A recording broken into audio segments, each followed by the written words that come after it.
octagon, where the nicknames are made up and the long shots might just pay up. This is Chronic Combat Conversation.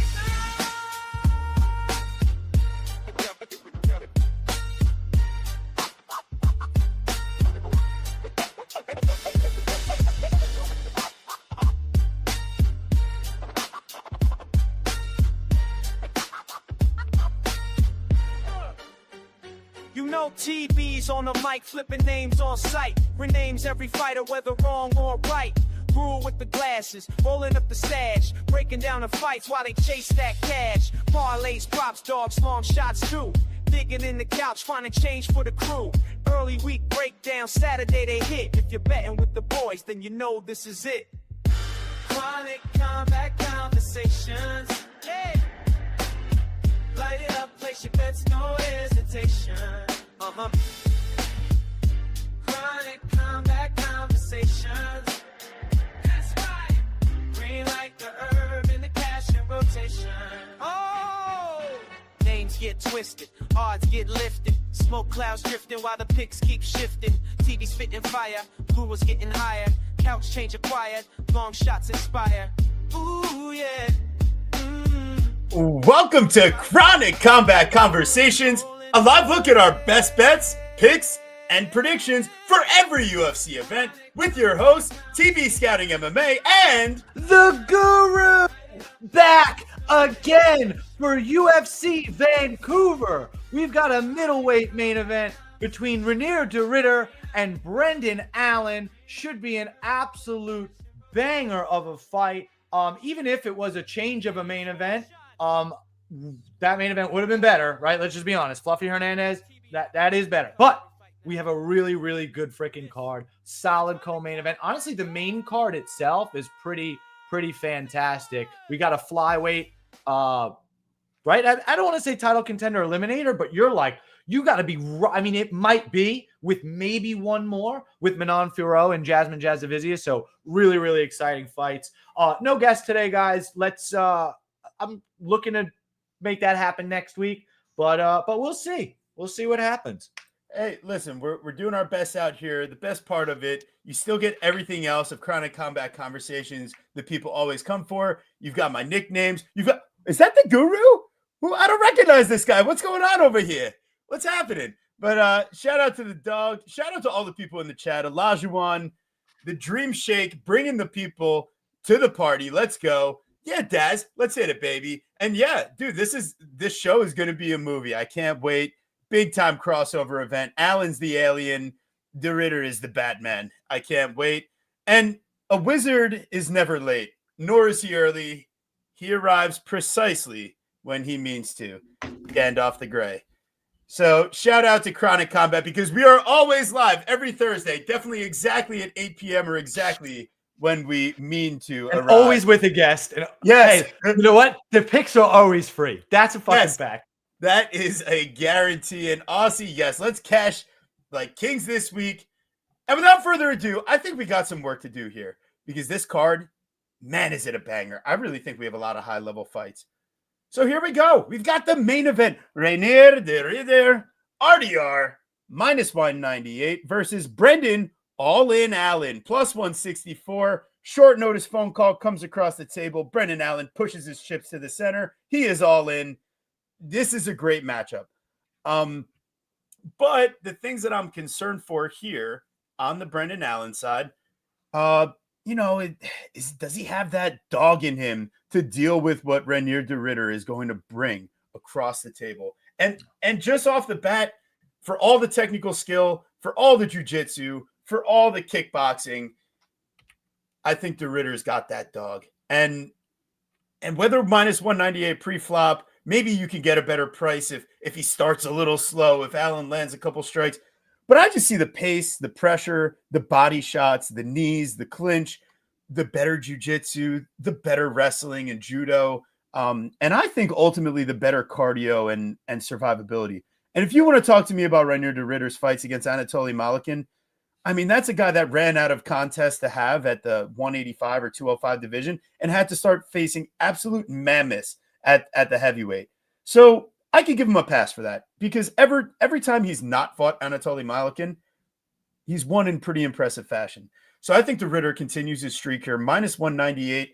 I'm curious, Guru, we got to do some digging. Is there any other analysis you have on the fight, or are there any props that you're interested in playing here? Because it seems like you're agreeing with the Ritter side. I certainly am. And, I feel like that under is pretty fairly priced. But I wouldn't necessarily be the most shocked to see it get out of there. But honestly, with Brendan Allen being finished 3 times, all 3 times in round 2, I do think that Reinier de Ridder's pace, I think his power, and I think the fact that Brendan Allen won't be able to grapple is a major problem for him. He really does like to get the grappling going, and I just don't see him being successful when he can't. And then you look at his losses, right? Nasruddin Imavov, he's getting outstruck, and Anthony Fluffy Hernandez, he's getting out-grappled. So Chris Curtis, he's getting outstruck, and Sean Strickland, he's getting outstruck. So very, very interesting fight. Brendan Allen, has there anybody been less deserving of a main event shot after being 1-2 in their last 3 fights? I mean, there's nothing here. He's really just filling in and got the opportunity. They're like, you know what? He's been a main event before, and he's a middleweight. So that works, right? They know he's not going to pull out.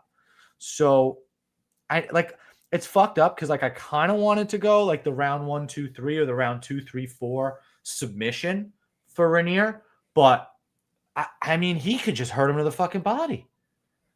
Brendan's is like, I don't want to say a quitter, but he's found his way out of there at times. Reinier de Ridder KO 234 is plus 850, 234 sub is 500. I'll take a half unit on each as opposed to the finish just because I'm feeling greedy. Because what is the finish in general? It's good. If I could talk to you, because I like where you're getting at with the finish, but Brendan Allen's never been submitted, but he has been knocked out 2 times. Well, that is a lie. He absolutely has been submitted. It just was not in the UFC. Yeah, and ultimately, usually with more experience, you do better. And I think he's more liable to quit in the striking exchange. Do you know who he got submitted by? No, I do not actually. It's his third pro fight ever, and it's versus a UFC fighter. Oh, no, I don't have the answer. I will give you a hint. He would be happy to arrest you. Is it Officer Trevin Giles? It is Officer Trevin Giles. Wow. Oh my gosh. Kevin getting a little bit ahead of us here. So yeah, I understand. And maybe you're right. Maybe taking the finish instead of getting too greedy, maybe going for the rounds. And that's me being greedy. Like I'm cutting off 1 and I'm cutting off 5. So yeah. I'm definitely being greedy. Well, I was thinking de Ridder knockout plus 400. I kind of wish that was fucking better. 420 over on FanDuel. Okay. It's still not that's the finish. You know what, man? The finish is plus 105. It's like, are we getting too greedy in that case? Maybe we maybe it's a little sprinkle on the it's a shot on the finish and maybe a sprinkle on my round props. But with a round 2 hot round as a thought. Shout out Dan Tom. Yeah, shout out Dan Tom. Hell yeah. Shout out Dan Tom. But and you know what? Reinier has 4 finishes in round 2, 3 in round 3, and of course 11 in round 1. So obviously, of course, most people skew towards that round 1 finish. But let's be honest, he's got 3 UFC fights, boys. Sorry, I'm a liar. He's got 4 UFC fights. How dare you? 3 finishes. 2 of them are after round 1. So he's got the round 2 KO versus Bo Nickel and the round 3 sub versus GM3. Okay, now here's the other part, though, is when I made the lines for this fight and I used the same template from the previous week, the over-under is the exact same price as last week's main event. I think de Ridder does get the finish, and I think it's on the earlier side. Allen taking this fight short notice, just like Mateusz Gamrot did. So I like de Ridder here. I'm not doing that. I'm not doing that shit again. Yeah, I'm not touching an over-under. I like de Ridder. I like him to finish the fight. Guru, I think he had some good analysis too. We're moving on. We've got the Trailblazer, Kevin Holland, who Kevin Green was just thinking about, versus proper Mike Malott. Oh, and shout out James Kendrick. Have you ever made a pick but bet the opposite? Sometimes the price is too good and you got to do what you got to do. Oh, So yeah. yes, I have, definitely. Oh yeah. And but yeah, we've done it each way, like being stupid too. We've done it each way, of course, for sure. Of course. But the loudmouth, the trailblazer, whatever you want to call him, your neighborhood crime stopper, Kevin Holland, -102. Proper Mike Malott, -118. Guru, what do you think about this match? That's good of TB because he's got a really strong take here, and I'm just not as technical. Yeah, I was kind of going back and forth with this one, feeling a little trouble about it, just in terms of trusting Kevin Holland after his terrible performance versus Daniel Rodriguez, him actively talking about wanting to fight again this year. So Mike Malott being in his home country, fighting fairly well in his last 2 fights. But the truth is that after watching you gas out, after beating the piss out of Neil Magny, man, losing that fight in your home country, I don't know that he's fully learned his lesson, and I'm not fully sure that, he's faced anybody that's been able to take advantage of that. So I really do think that Kevin Holland is dangerous here. TB, just so you know, can I still get that bet? I totally forgot to place him all day today. Oh, well, I would. My day sucked. My day sucked. Yeah, I think it's the classic example and the classic thought of, is the fight at 185, is he a grappler? The answer to both of these questions is no. So you have to take Kevin Holland here, and I think I'm going to do that. I can still get our other guy at plus money, and I can still get Kevin Holland at plus money. Boom. So I'm going to take Kevin Holland money line at plus 100. And you know what? I think he's live to do it any which way. I think he could knock him out. I think he could sub him if he gets tired and hurts him. And I think as round 2 and 3 come along, I'm not necessarily sure why he couldn't win a decision. Yeah. It's not what I love for him. Last time he won a decision was Gunnar Nelson, which was way too fucking close. And he still almost finished him. Yeah. I think the difference, I think the tough part for this fight is just trying to project, is Kevin Holland losing to Daniel Rodriguez the beginning of like a downtrend for his career? Or is it just he underestimated a really game opponent? A good striker and a tough guy. Yeah, and Daniel Rodriguez, I mean, he's undefeated on the streets. So even though he's got a few losses in the octagon, I mean, that dude has been, in prison fights, like a bunch of different shit in real life. So like Kevin Holland, I really think that like facing D-Rod is a way tougher proposition than facing a guy like Mike Malott that, I mean, we've seen him slow down. We've seen him get hurt even in fights that he goes on to win. And I think the level of competition that he's been doing against to this stage, that don't impress me much. I think, listen, Mike Malott, man, the fact of the matter, your wins are coming against Charlie Radke, Trevin Giles, Adam Fugit, Johan Lines, Mickey Gall. Once again, do we need to go Shania Twain or whatever, or Faith Hill, whatever it is? But I'm not impressed. And the losses to Magny, the losses to Hakeem Dawodu, he's had to take off, a crazy portion of his career for concussion issues before he made his UFC debut. And then when you watch him fight like guys like Trevin Giles, and these are low volume, low output striking affairs, and he's still getting his nose busted up. I mean, even against our buddy, Mickey Gall, he's eating strikes. Even though he's landing, he's eating strikes. And Holland comes in, 8-inch reach advantage, 2-inch height advantage. You're not going to easily grapple in top time Holland unless you've got a big body. And Mike Malott is not that guy, quite frankly. He's a true 170. And even with that, we see him slow down, gas out, have a tough time down the stretch when he doesn't have his way. And with Kevin Holland, yeah, he's lost to super fast, high output strikers like Jack Della Maddalena, like Michael Venom Page. But Mike Malott is not those guys. The most strikes he's ever landed in a UFC fight is 59. That's not enough output to get Kevin Holland out of there. And I don't trust his power. It comes with his hands. He's not going to land a head kick out of nowhere. I really think that Holland, he's not going to be the slower guy in the pocket exchanges. And I trust him to a certain extent to stay out of those areas. Can Kevin Holland let you down? Certainly can. That's why, we're going to go with a little bit more of an even unit scaling here. I don't want any bet to make or break my night. Everything's going to be close to like a 1 or 2 unit play unless there's a great reason to do otherwise. I got to have a little bit of Holland plus 100. I just think the moment here for Mike Malott, man, I mean, he's getting a co-main event. I don't know that he's necessarily truly earned that, aside from the fact that he's from the area. And Holland, he's good for a fun fight. I think he could win the mental warfare here. I got to take Holland. I'm not sure if he finishes. I'm not sure if it's a decision, but plus money on the way better experience. I get it. He let everyone down last time. The anchor got dropped and he didn't fulfill, what he needed to for all the people out there. So yeah, he's priced as a dog this time. I think that's a mistake. And we're going to move on. I think we nailed it. What about our guest? What does he think? Yeah. What does Glenbot think? So shout out to all you guys in the chat. Really appreciate everyone hanging out, of course. Make sure you throw a like, subscribe if you haven't. But we've got Marlon Chito Vera, plus 105. Heyman, the king of the north, Zahabi, minus 125.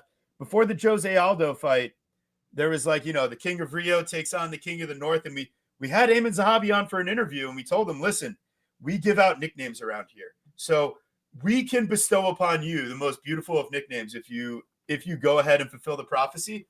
Beats Jose Aldo in an absolute electric fight, and it's Heyman Zahabi, the king of the north. So minus 125 here against Chito Vera, plus 105. And I'm very nervous. This could be, probably the most difficult fight Zahabi's had on paper, by far. But Jose Aldo is damn good. It's just when you look at it, that fight really changed when Aldo gassed out trying to finish Zahabi. And I know Chito Vera is not going to gas out. And I know Chito Vera is very dangerous. Zahabi needs the point fight. He needs to kick. He needs to stick and move. He's going to need to fight a smart game plan. And if all else fails, go back to your top time. Use the wrestling, get into top position. Chito can be nasty with the elbows from bottom. And, he's got a tricky guard and butterflies, but he's not beyond being controlled. We've seen it time and time again. I'm just scared to trust Zahabi as the favorite in this spot now. It's tough. Guru, what do you think? It is a really, really tough position. Heyman Zahabi, friend of the show, awesome fucking guy. Weird that we've interviewed not one, not two, but 3 different fighters on this card, which is just kind of an interesting coincidence. But yeah, well, honestly, we'll look to reach out to Heyman maybe post fight here to chat about, see what he thinks. This is a fight that he called for, has been calling for. I think it's stylistically, I think it's a solid matchup for him.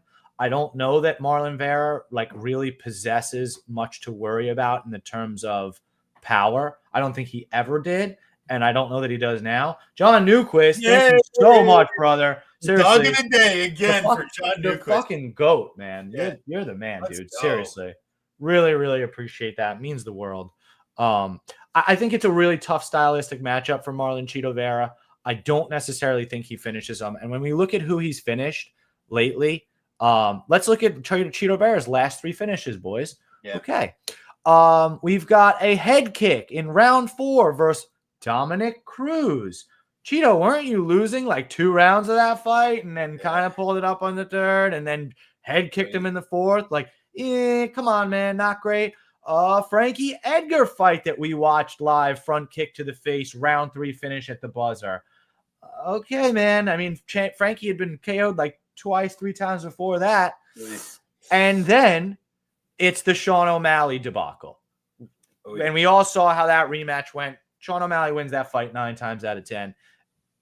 Chito got lucky. So when we look at all these things, yes, I am a bit concerned after him getting rocked by Aldo. But Aldo, did Aldo miss weight? There was something weird for that fight, right? Oh, it was a fight week change, right? Yeah. They made the weight go up. Yeah, no, Heyman's fine. That's why he gets rocked in that fight, because he has to fucking cut all that weight and Aldo doesn't. And he sits on him with that crazy fucking power.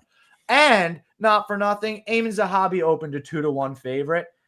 I mean, I just think that he's more liable to actually throw more volume. And I think his defense is better when Chito is known for a good defense. So I'm going to go Heyman here, and the line's finally playable. So give me Eamon. I like that, man. Although it makes me nervous, it's a line over adjustment. Cheetos fought a wide range of competition. It's just, I don't think, I have to see it to believe it. He's talking about he changed some of his training techniques. He's like, he was burnt out. He took some time off. Let's look at his wins, TB. And again, a lot of them are very similar, but let's just be fair. Pedro Munoz is his last win. Okay. Yeah, and that was not a great performance, but he did win. Yeah. Closer than the fight needed to be. That's true. A split versus Corey Sanhagen, that was not a fucking split. Yeah. That's a loss. Okay. The round 4 head kick versus Dom Cruz. Okay. Yeah. Beating Rob Font across 5 rounds. Yeah. Yeah. Knockout versus Frankie Edgar. It's winning rounds 2 and 3 versus Davey Graham. Old fighters. Yeah.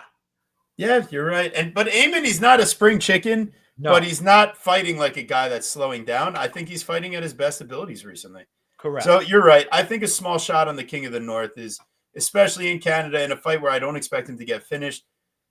Yeah, I think, small play, maybe to win a unit. I mean, Eamon Zahabi could find himself one fight away from a title shot after this. Yeah, it's a topic for another day, but I don't know if he fully gets it's a stacked bantamweight division. It's probably 2 fights. Yeah, but he is making a great run here. So he's making a great run. I mean, we've had a lot of great fights, and look at this. I think we actually, like you said, Guru, in the 4th matchup from the top, is this like a title contender eliminator? I think if the right person wins, yes. Well, I mean, I think what you're really trying to say is if Jasmine Jasudavicius wins, since Manon Fiorot just fought, but didn't Zhang Weili just no, that's the wrong division. No, wrong division. That's right. Division. That's strawweight, not flyweight. I'm pulling up the rankings right now. Yeah. So we can talk about this. No, I appreciate it. Well, I think in this matchup, like Manon Fiorot coming off of, the loss to Valentina Shevchenko in a somewhat close fight. Like, listen, they each have their moments. It's just Shevchenko does a little bit more. She has a little bit wider variety to work with. And Fiorot, she's very much like a 1-2, a front kick, a head kick here or there. But she's got, a style that can end up being predictable over time. And the thing about Jasmine is, like, she's a dog on a bone, man. Like, she's going to keep coming forward. And what I'll say is, like, you really kind of have to sit down on your punches to discourage her. And I'm not sure if Fiorot really does that on a consistent basis. It's a lot of touch and move, get away, just keep the distance. But at the same time, we've seen her able to keep the distance and fend off these much smaller fighters with much worse wrestling. Like, if we do a real analysis, Aaron Blanchfield, tiny, not athletic. Rose Namajunas, a 115er. Kaylin Chikagian, or Sermonara, previously pregnant before they fight. Jennifer Maya, a smaller fighter but even she gets a takedown and has some good success at times in that fight. Ultimately, like Tabitha Ricci, up a weight class in a debut. Mara Buena Silva, up a weight class, right? Or down a weight class. She had to move up weight because of all that stuff. Ultimately, Manon Fiorot is finally fighting someone her own size, let alone Jasmine's going to have a couple inches of reach on her. So maybe Manon can't just keep her at distance. The thing that makes me scared is the Tracy Cortez fight. Because what Cortez does is she sits down on a 1-2-3 on like a few strike combination and really lands on Jasmine and then gets back to moving and getting away. So I think Fiorot is going to need more than just 1 or 2 strikes to keep Jasmine off her. She's got the large cage to operate. She's going to try to operate. But Glenbot, I think this is a Jasmine spot. I agree with you, brother. Hot take alert, but I think she's going to go DJ Jazzy Vicious style. Get in her face, make it ugly. And I think the Cortez fight was a learning lesson. You can't be tepid in there. You can't be timid. You need to fight your fight and get in their face because she wins a round. She loses a split. She uses unanimous. I'm sorry. She wins a round though. But I mean, that fight was closer than the unanimous says that it was. And I think Fiorot, she's not as good of a wrestler as Cortez. And that's why I think Jasmine, she's going to end up having success in that area. And if not, I think we're in the clinch. And I don't think Furo is going to land enough damage here to dissuade the hometown judges. I got to take the shot at nearly plus at like 2-1 here. Wow. This is a really, really, really tough fight. Yeah, I mean, Jazz she just has to fucking get on her wrestling shoes, man. She's just going to have to keep going for it, and she's going to have to go for broke for it. I really firmly do believe that. I feel like we can trust her to do that at this point. How many does she shoot per minute? So here, let's go big boy style. It's 3.91 takedowns per 5 minutes at distance, dude. I think that's enough. What the fuck? Would you just? Okay, sorry. You go ahead. Go to it. No, I'm just trying to make it full screen and it won't. Okay, I'm gonna do something else. Fine. Okay. Nope. Cody Gibson. Okay. Hi. Let's see. Yeah. 3.91 per 5 minutes. But look at, Furo is still very rarely like taken down and held down. Yes, but we talked about the reasons why. Has she ever fought a fighter this big with this good of wrestling? The answer is no. I mean, dude, like Erin Blanchfield is not as big, and she didn't shoot any takedowns. Honestly, man, like that's not the fight, though. She's too small. The fight is the Valentina Shevchenko fight, where Valentina goes 2 of 9 for less than 2 minutes of control. It's Furo who goes 1 of 12 with 7 minutes of control. I know it's a lot of cage pushing, but she's the one that actually gets the control. How's Jazzy look off her back? Has Jazzy look pushed up against the cage? I don't think that happens to her. I mean, had she loses the Tracy Cortez fight on the feet? On the feet? That's bad. She can't get it down either. I think Cortez is a better wrestler. She's a better offensive wrestler and possibly defensive. But again, who tries to wrestle Tracy Cortez? Nobody. Right, but Jasmine does end up having success as the fight goes on against her. She does end up getting 2 takedowns and 3 minutes of control on Cortez. She shoots 10 takedowns there. Like, I think if she continues, I don't see, like, it's not like Cortez ends up having success, like, controlling her. It's just that. Yeah, man, but. And Jasmine lands, like, she gets outlanded. But listen, man, she gets 3 minutes of control time. In round 2, she gets 2 takedowns for less than 2 minutes. And in round 3, she goes 0 for 4 and gets a minute. It's not good enough. It's just not. I think she's been in better shape and been looking like she does look better since that loss. It's been a couple years. It's been only a couple years. Yeah, that's enough time for her to have been 36, and so but like, look at her, like her physical shape from that time to now. Like, she's on the good stuff, brother. She found the secret juice. She talked to Paolo. I can be talked into a dog shot simply just because I do not expect Furo to finish her.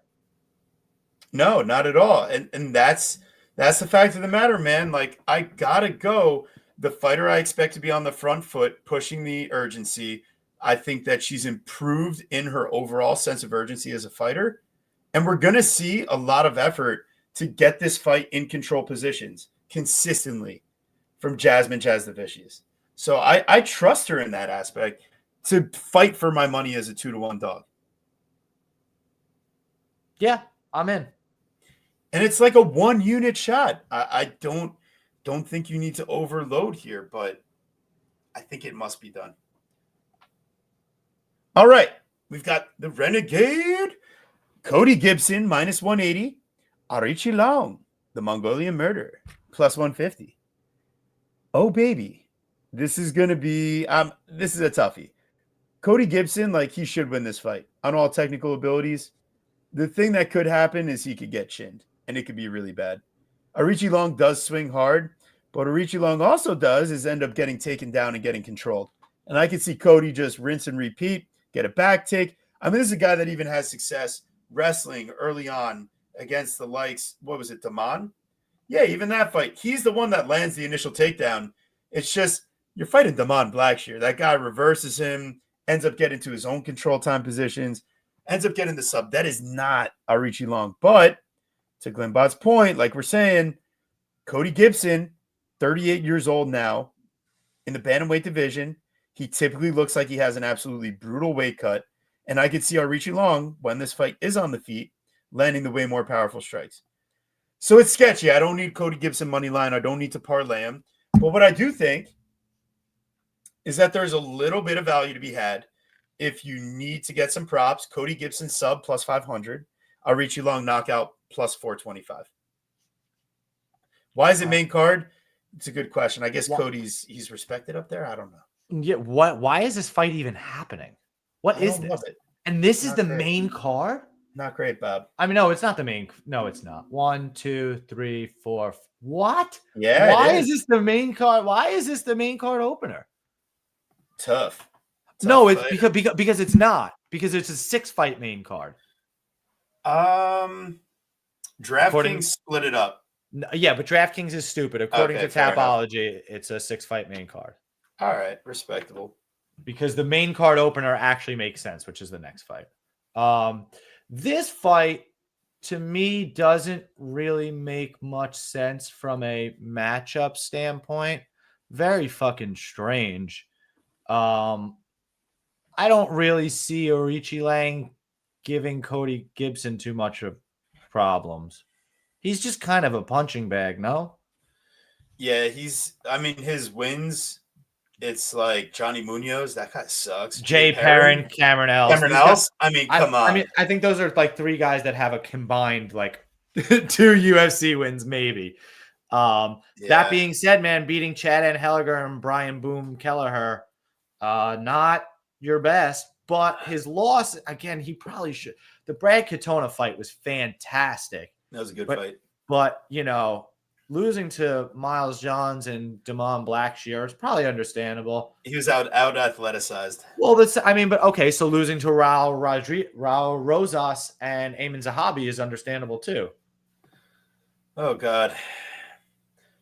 Both guys have questionable losses against Ray Borg and Jeff Molina. So, oh God, yeah. I mean, you don't need to play this fight, guys. I will say it. You don't need to do it. You might have to. But Cody Gibson sub and Richie Long knockout are both above plus 400. I don't see why not. If you need to, why I don't see why not is because Richie Lang has been to decision 24 times. He's been to decision. What? Oh yeah, I guess. Yeah, man, 24 times he's been to decision, and 15 times Cody Gibson has been to decision. And I just don't know that anybody's finishing anybody. The fight's priced appropriate all the way around, and I just hate it. Cody sub is the only thing that makes sense to me. Yeah, and I guess and Cody Gibson's never been knocked out. I don't think Richie Lang's the guy to do it. That's so funny. He does get sub more than knocked out. That's so funny. Yeah, I get it. All right. Well, Cody sub or bust. That's. I talked to Grandma. I distracted her while Guru dug into the couch cushions. And we'll take a little. We can even. You know what? We'll dig a little further. And taking 2-3. You know what, man? I'm thinking it's 1-2. Ooh, nasty. Yeah, he does go for the takedowns early. Yeah, I'm thinking 1-2. Okay, sub 1-2. What was the price you got there? Did you get it? I didn't. No, I didn't even look. All right, that's fine. You'll find it. We'll start moving on. We've got the monster, Kyle Nelson, plus 102 versus Steamroller. Let me get a steamroller. Matt Frivola, minus 122. I swear there's no bias. We've interviewed both of these fine gentlemen. That's true. We do love Kyle Nelson, too. Really nice guy, even if I didn't get to try his homemade beer. Yeah, it's okay. We're all just doing our best out here. Maybe you couldn't ship it across enemy lines. It's the tariffs. We'll blame it on that. Right. But we're exporting a fine good of Matt Frivola from the metropolitan area for this fine Vancouver card. And let me tell you, this fight is violence at its finest. I think, under 2.5 minus 160, I project this fight to not start round 3 because Matt Frivola is going to force a fight. And Kyle Nelson, he's not a good enough wrestler to hold Matt Frivola down. So Matt Frivola is going to force a fight. This dude's going to come out swinging, kicking. Matt Frivola might go for takedowns of his own right, but it's to try to choke you out and get a finish. And that right there is what kind of leads to his demise against Fareed Ziam. He has so much success early. He gets to a mounted guillotine, and he even lands his own takedown. He's going for an arm bar, like all this stuff. And Farisium is just gigantic. He lands these couple strikes by the end of round 1, and the whole tide of the fight just turns. And that's where you worry with Frevola. Like, he's taking a lot of damage. He's not shown to have the best chin. And then you go and look at our friend Kyle Nelson. It's like, talk about, the inability to push a pace and not gas out, right? Like, all of his wins come at the expense of fighting a measured approach against less experienced fighters at a lower weight class. And what do you know? Kyle Nelson moving back up to 155 after getting his face just absolutely debacleized by Steven the Cream Machine Garcia. Like, that dude just, like, Nelson. And here's the other bad part is that Nelson, like, Garcia trips, gives up his back in a stupid exchange. Nelson doesn't even get a real takedown. And we learn that he doesn't have a body triangle. Like, he cannot, in that experience, that he gets double hooks. He's trying to hold Steve Garcia. What happens? Garcia turns out and just starts smashing his face. So even if Kyle Nelson has success getting Frevola to the ground, this is a guy that scrambled with Armin Sarukian. Okay? And Matt Frevola is a refrigerator at 155. There's a reason his chin isn't the best. He's fucking huge. I think he knocks out Kyle Nelson. I don't think Kyle Nelson is going to want to stand up to more than 10 minutes of Matt Frevola trying to bust in his face. And if not, it's because... Whoa.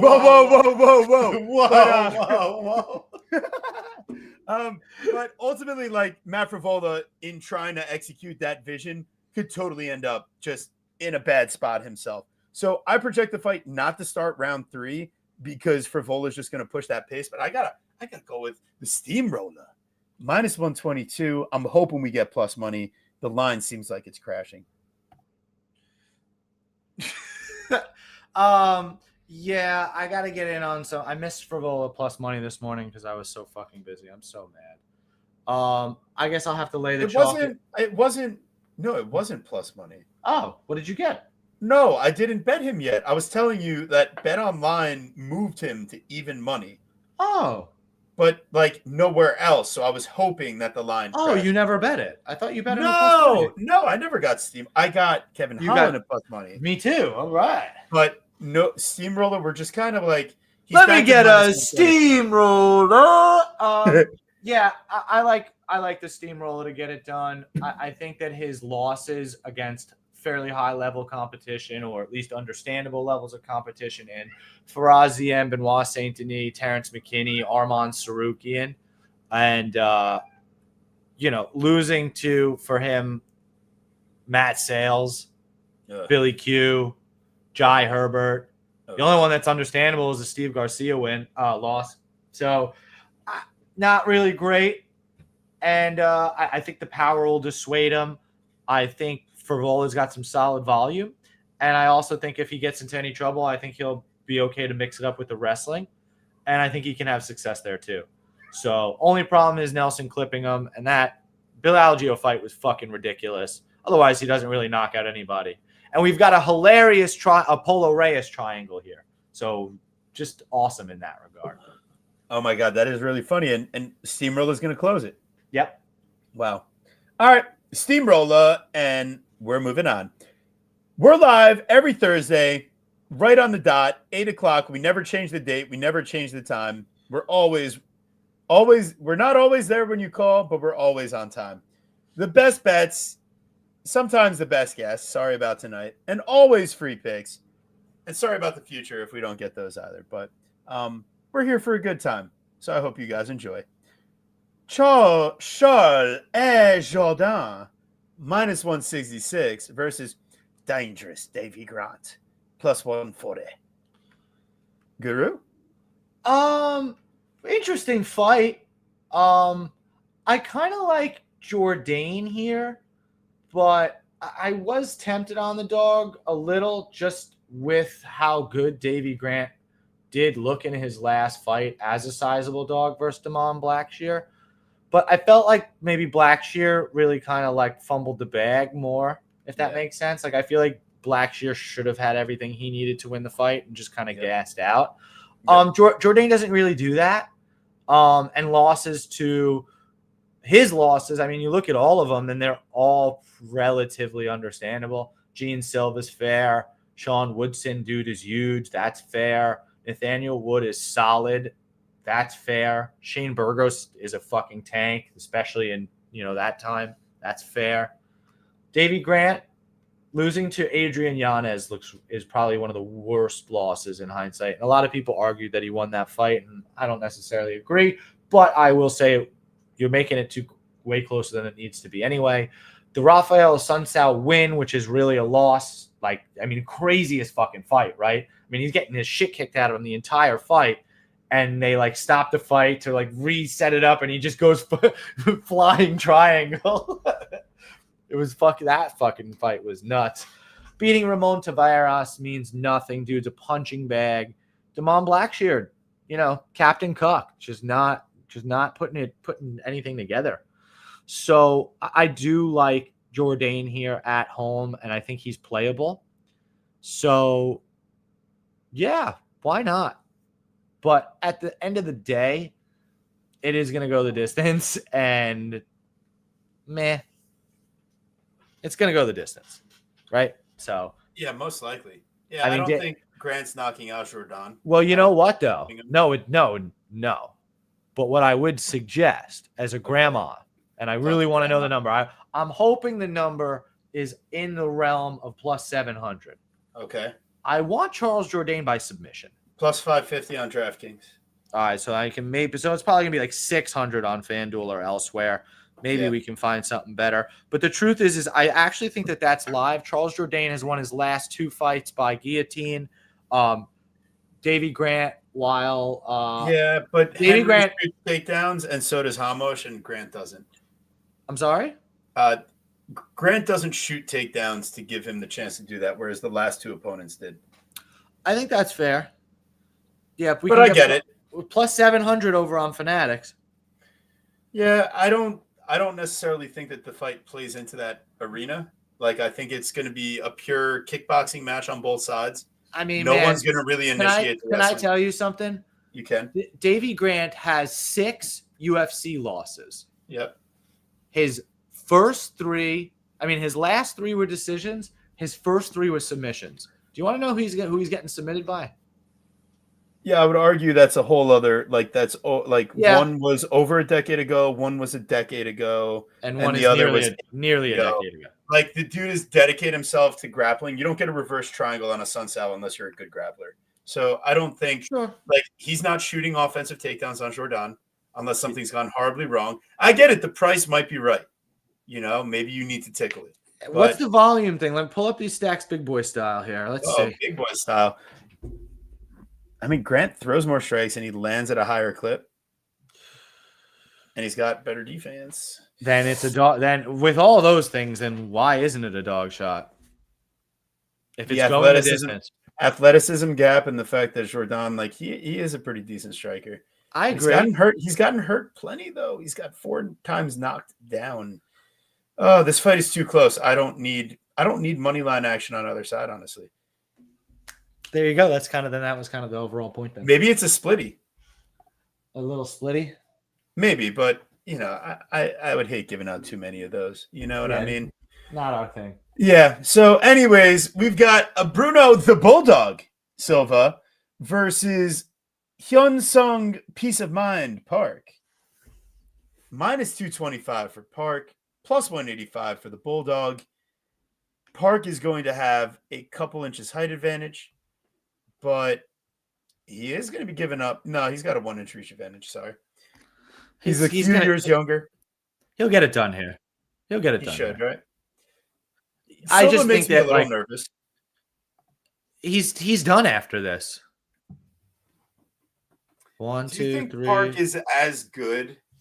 My question, do you think Park is as good as Josh Van, Manel Kopp, Tajiro Lumbekov? I'll tell you, he's closer to Tajir and David Dvorak than he is to Manel Kopp and Josh Van. Yeah, I don't even know though. I don't think he's really got the power to get Silva out of there. In which case, I'm not sure he's got the volume to win consistently. to your point, it's what has he done in the UFC to be deserving of a minus 225 favorite? And he got knocked down by Tatsuro Taira. Not like he just got submitted. All right, He here it got is. knocked You ready? down. Okay.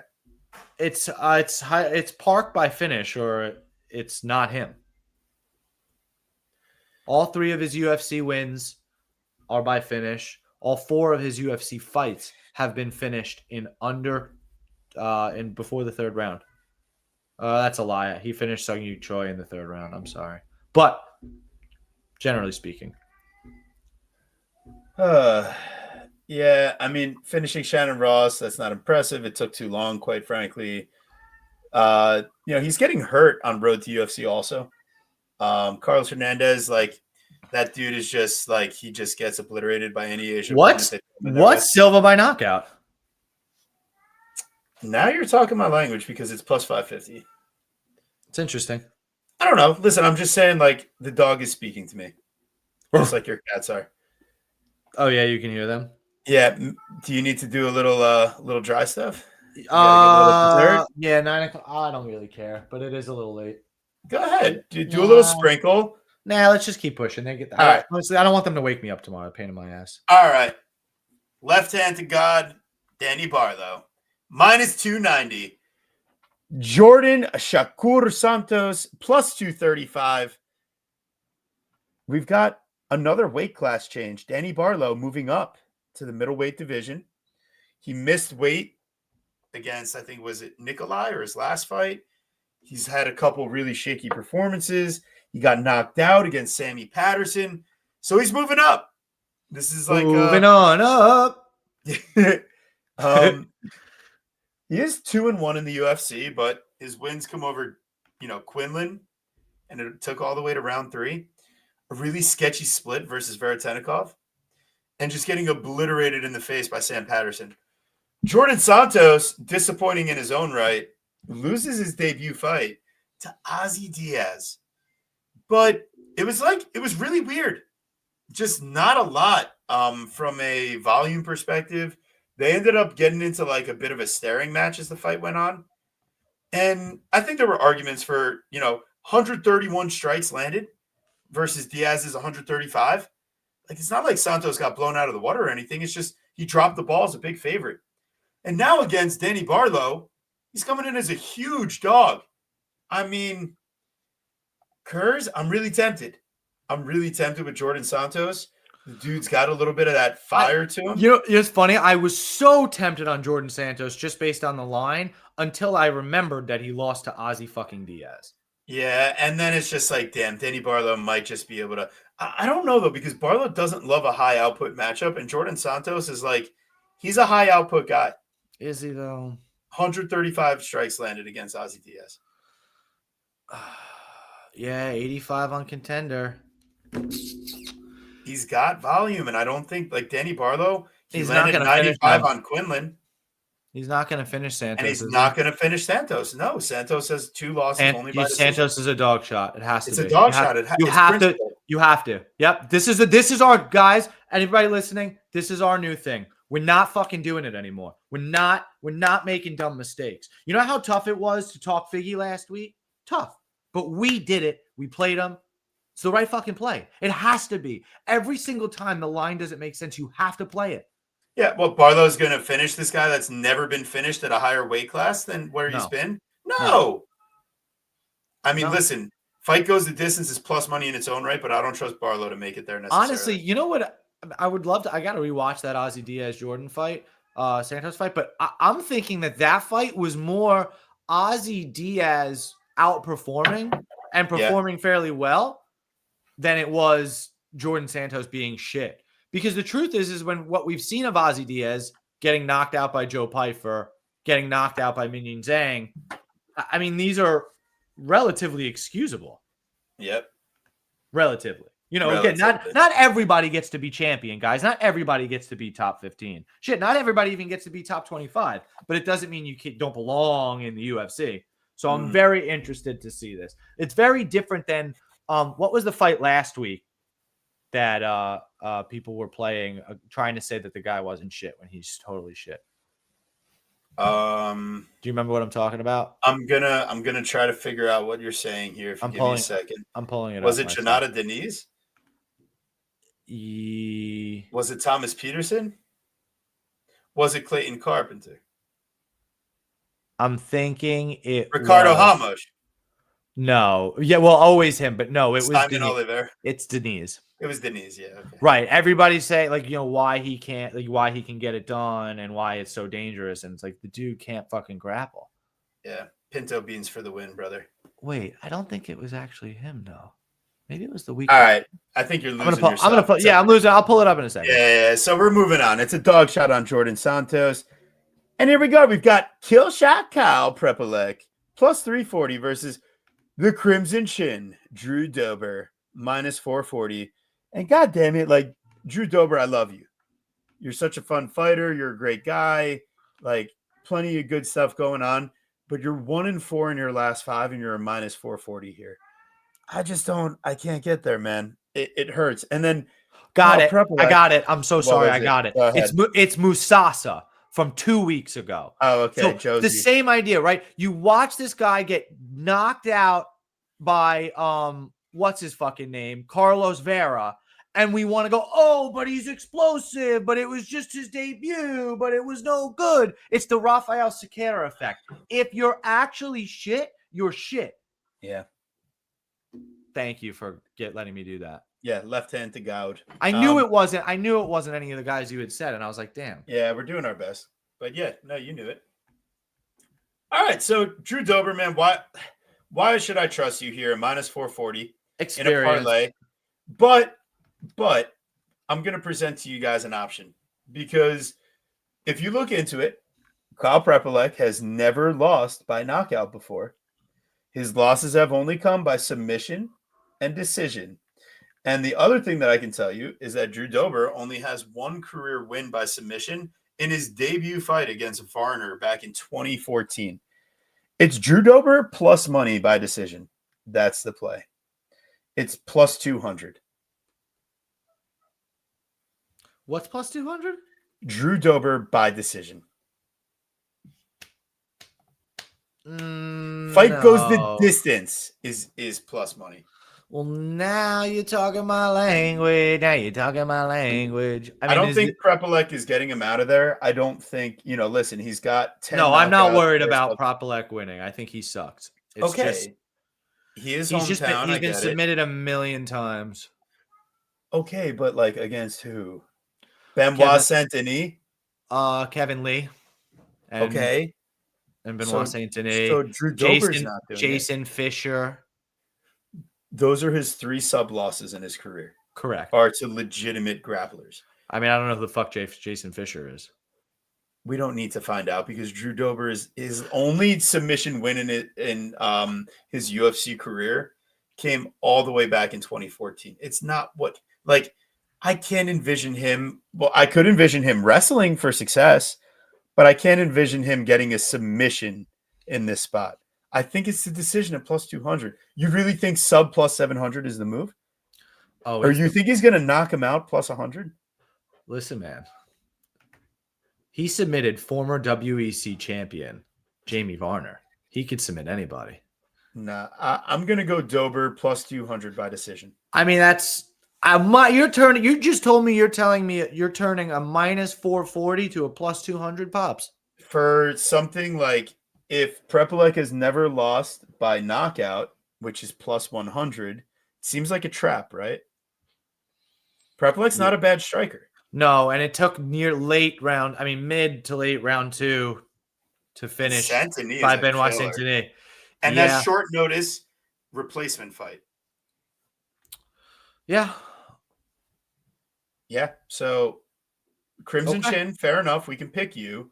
Not that I trust you, but I think it's a decision. I think that makes a lot of sense. And if Dober's chin is gone, he could get slept, but I do think he could wrestle him. It could look like the Alexander Hernandez fight. You have tickled my fancy. Unlike the Bengals, who are just the worst team of all time. I don't know what we were thinking. Taking even a little sprinkle on them being pieces of shit. Fair enough. We've got Rondinha, Stephanie Luciano, minus 298 versus Canuti, Ravenna Oliveira, plus 240. Alert. We've got another gigantic weight class change. This time, Do we have a we've got banner for that? We need a banner. no. Oliveira moving down 2 weight classes all the way to 115 from 135 against Lisboa. Her last fight was 2 years ago. Doing a little deep dive on the Instagram, seeing what's going on. She's out of Galpao de Luta, Rafael Cerquera's gym. Good stuff. Also Jonathan Almeida and Eduardo Mora. So take it for what you will. Ravenna Oliveira, 2 years off, she had pretty major knee surgery. Saw a post of her with a bunch of imaging, followed by her on crutches with her knee in a gigantic brace, followed by her doing a bunch of rehab exercises. Something happened in that time period where it's not just been 2 years of her leveling up her MMA game.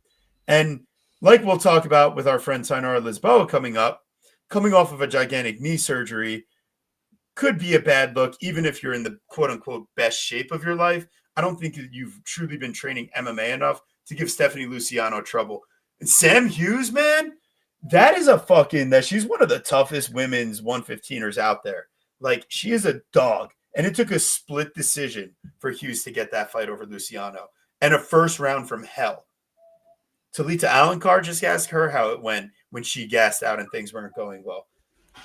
And even with Oliveira dropping down in weight, she's still going to be the shorter fighter here. So I think Luciano, the thing she has to worry about is Oliveira getting takedowns and getting control time. But I don't think Oliveira is that good of a fighter. And I think Luciano is clearly the more damaging fighter. I don't trust Oliveira to be able to push a pace at this new weight class off knee surgery out of a lackluster camp, quite frankly. So, Guru, I feel like Luciano should be okay to parlay, but I could see why not. Can you tell me if there's anything you got? Nope.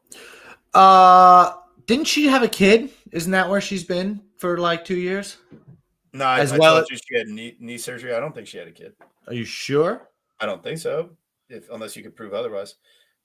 Jamar Chase, one of the most hardest hitting wide receivers in the league. Oh, geez, first of all, yeah, this is the worst. I played plus 8.5, and it's still not going to be good enough. What do you mean? They just scored a touchdown. Oh, wrong team. Yeah, are you good? Fine. I said Jamar Chase, one of the most hardest hitting wide. Yeah, I'm fucking cooked. You're cooked, bro. It's all good. Dude. My day was. He just got his head done. I just got my head done. This whole day was shit, man. Yeah. All right. So, anywho, tell me why you don't like parlaying Luciano with me, or tell me why you do. Because I've got a parlay to build. Why? Why do we need to parlay this? She's not finishing her. You just think that she's good? Like, she's just really good? Like, she's pretty solid. I think she's just going to be better. But to your point, why do we need it? So I mean, she throws a ton of volume, right? That's who she is. She does, yeah, she does. All right, I can dig it. She slowed down a bit against Sam Hughes, but dude, Sam Hughes is a tough fight, bro, and it was a split decision. It's 82-76 on strikes, but Hughes lands 3 takedowns for 4 minutes of control, but she shoots 8 takedowns. When you're looking at Ravenna Oliveira in the fight against Lisboa, she does land 3 takedowns, 2 takedowns out of 3 for 5 minutes of control. But it's all she gets all that control right at the end of round 2 and then round 3. I don't know. I feel like Luciano's a bit better of takedown defense and an athlete, but maybe not. Maybe we don't have to trust it here. Maybe we don't need to parlay her. I'm not even sure if there's a parlay on this card. But yeah, that's fair. I mean, if there is one, she could probably be in it. Oliveira sucks. I think so. She looks more like an Instagram model than really training heavily. Yeah, you're not wrong. Oh wow, Chase. They had to go back and do it all again. I don't know. So, anyways, we're moving on. We've got Iron Azamat Bikoyev. What the fuck? Minus 325. Versus the Leopard, Yusri Belgarui, plus 260. I mean, I feel like we should be able to trust Bikoyev to get us some wrestling going, have the ability to get this fight to the mat and control it there. Belgarui is going to be absolutely gigantic, though. So, listen, I've done terrible things in my life, and parlaying Bikoyev, Luciano, to De Ritter could be one of those terrible things. Wow. It could be terrible. I think it probably works. I mean, the good part about this one is like this is near the curtain jerker, right? So it's Yeah, it's like, the second fight. yeah, so we'll be able to recook that bad boy if we need to. And like it's 1 unit maximum. I just don't. I mean, I get it. The dude is fucking huge, and it could be interesting if he clips him or can't get the takedowns. I just think he can. Yeah. That's fair. Yeah, I think so. I think he gets it where he needs it. And maybe he gasses out trying to do it, but he's fought 5 rounds. The Bakoya fade will be fantastic, but I just don't think it's here. I don't think so. But yeah, 1 unit maximum on the parlay. Yeah, fair enough. All right. And this fight, I'm sorry, guys. We've got Melissa Scare Croden. I really think they just signed her because it's Halloween time and it's in Vancouver and she's Canadian. Versus the Thai Panther, Tainara Lisboa. This is Lesbos. Minus 122 for Croden. The money's been coming in all week on her. And for the love of God, I can't like fully understand it. I don't think her grappling is good enough to make Lisboa like. I know that there's some cage control to be had potentially. I think Lisboa, and now her second fight after the major knee surgery, is going to have a way better outing than. And this is a big step down from Luana Santos. Let's be real. Croden making her debut, going to be nervous in front of all of her friends and family in a half-empty arena. And I think Lisboa is probably just going to win. But do I really need it? I don't know. Listen, I get it. The clinch could be there. Maybe she makes Lisboa quit. A lot of knees, home crowd. I don't think I need either way here. Brother, I mean, Croden's, do you look at her level of competition, man? It's not good. Her losses are against really good competition. Yeah. Like Jacqueline Cavalcanti and Evelyn Martins. Jeez. I mean, again, and Martins is somebody who's one of the better fighters outside the UFC, American top team prospect. You know, she's a pick'em versus Marina Makatanaki or whatever the fuck her name is. Oh my God. I don't even know if that was. I don't know what you just said. I don't even know her fucking name. She's married. She was married to that UFC fight. Oh, Sergey Spivak. So what you're telling me is you don't really got a lot of anything here, and that we're probably good. Yeah. Okay. That's fight smelly. Yeah, that sounds good to me. Maybe it is Croden. I'm not willing to fight. To that point, no. You know what? Did you read that comment? I think it's a fair point. Beating Ravena Oliveira and Jessica Rose Clark means not much, and it's a fight that she's losing versus Jessica Rose Clark. By the way, like, it's terrible. Christ. I think Croden's dude. Croden is fine here, truly. Like I think I think we missed our chance to make money, and that like in terms of plus money, like yeah. But like so we just don't need to do it, right? Yeah, but she still wins. You don't. What about the fight doesn't go? No. Okay. What's the line? Well, the under 2.5 is plus 170, so it's about plus 150, plus 140. She's got no KO loss. I mean, it's gonna have to be a positional TKO, right? Yeah, and yeah, okay. You know what? But she's she's got she's got at least 2 of them. Pops. What's her by knockout? I will tell you, Melissa the Scare Croden by knockout plus 400. Terrible. Yeah. It's sad. All right. Moving on. We appreciate you guys so much. Actually had some solid turnout in the chat for a non-guest show, and hope you guys run it back. Try to keep up with some of our best bets out here. What was our dog shot of the day? What would you give to John Newquist? Shout out. Listen, you don't have to donate, but like you could be super cool like John Newquist and do that. We'll name a bet after you. You know, the Make the Bookies Pay parlay, he gave out a very generous donation, a bit ago. But if you give out a very nice donation, maybe you could take out, the Make the Bookies Pay parlay and get it named after you. Oh, a pick. Yeah, the Bengals, we got the 7 and a pick. So, the parlay, Bakoyev, Luciano, and DeRitter, that gets you solid plus money. It's 1 unit. And then our dog of the day, are we calling it Kevin Holland, or is that not good enough? I mean, it's Kevin Holland and Jasmine and Jasdavicius Jasmine and Jordan. and Jordan. We'll give you 3 options, people. I think you can make some money with those. So shout out to all you guys in the chat. Really appreciate everyone. Neon Bones, Kurz, Glenbot, our boy Jew showing up earlier in the chat. Daz, Aussie Fight Fan, all of the people. John Newquist, obviously, with the fucking donation of a lifetime. The GOAT. This dude is like, he might be like the sponsor of Chronic Combat at this point. Let's go, Jazz. I agree. But appreciate all you guys so much. So, Guru, why don't you go ahead and give the people a proper breakdown and just give me a little like point when you want me to hit that music, baby. Oh, baby. Taking a little trip downtown, walking fast. Okay, here we go. Guys, thank you so much for being here. We really, really appreciate you guys. We really appreciate all the support. We appreciate our special guest so much for being here tonight. Thank you, man. Thanks for coming on. We'll have you back anytime. TB, make sure you're following my awesome co-host, TB Scouting MMA. You can follow him over on Twitter, Picket, Instagram, Tapology, and BetMMA. And you can follow me, the Guru Scouting MMA, over on Twitter, Instagram, Picket, Verdict, Tapology, and BetMMA. Guys, we're going to keep on rolling. We got nothing but UFC fights until Thanksgiving, guys. So we are back next week for UFC 321. We're going right to a pay-per-view again, boys. Pay-per-view to Vancouver to pay-per-view. We're headed to Qatar, I believe. No, I lied. Qatar's a different card. Yeah, Qatar is after 322. We're actually headed to Abu Dhabi. Super exciting. Early fight times, so be ready. Tom Aspinall versus Cyril Gahn. Exciting stuff. So let's be safe out there, and let's make some